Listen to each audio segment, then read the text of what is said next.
Hello everyone, welcome to our English lesson. Барлықтарыңызға сәлем. Менің ағылшын YouTube каналыма қош келдіңіздер.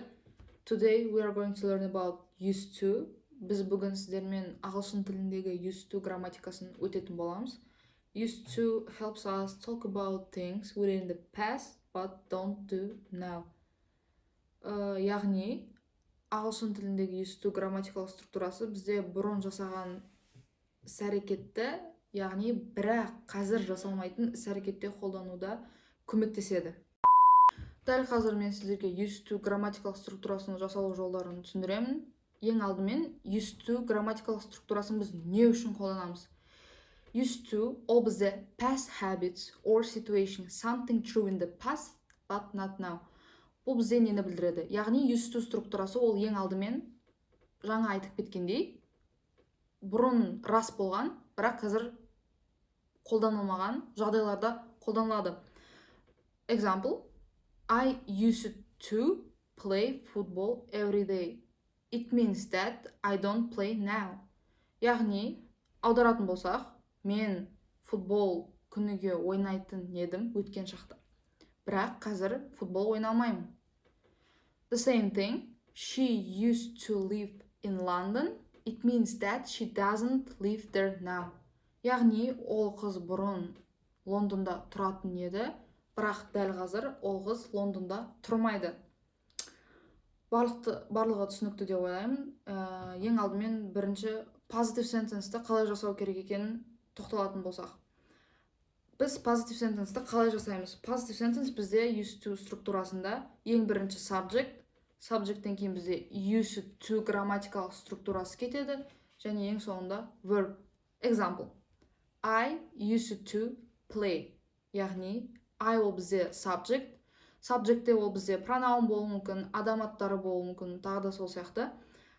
Used to ол бізде грамматикалық структурамыз болып табылады. Play ол бізде verb. Келесі бізде negative sentence. Negative sentence-те бірінші subject, содан кейін didn't use to. Бұл жерде жаттап алу керек нәрсе. Positive sentence-тегіздей negative sentence-те used to емес, used to, яғни ed жалғауынсыз қолданылады. Мысал, I didn't used to play. I ол бізде subject, didn't used to ол бізде negative sentence структурасы, play ол бізде verb болып табылады. Келесі ол бізде question form. Біз question formда used to структурасымен қалай жасаймыз? Question formда барлық ағылшын тіліндегі сұрақтар секілді ең алдымен бірінші структурамыз алдына шығады. Яғни did, you болса, бірінші did, одан кейін бізде subject, содан кейін барып used to play. Did you used to play? Бұл жерде де жаттап алатын нәрсе, positive sentence-тегідей used to қолданылмайды, used to, яғни ed жалғауынсыз. Let's practice what we learned today. Экранда белгілі бір сөйлемдер шығады, used to структурасына байланысты мысалдар. Сол мысалдарға қарап, pause the video and make your own sentence with the used to. Write down on your copybooks at least 5 or 4 sentences. 1 week later. 2 weeks later. 3 weeks later. Several months later. Келесі тапсырма ол бізде fill in the blanks деп аталынады. Экранда көріп тұрған сөйлемдерге дұрыс жауаппен, дұрыс структурасымен, дұрыс формасымен used to-ді жалғау керек. Pause the video, write the answer, then play again to check.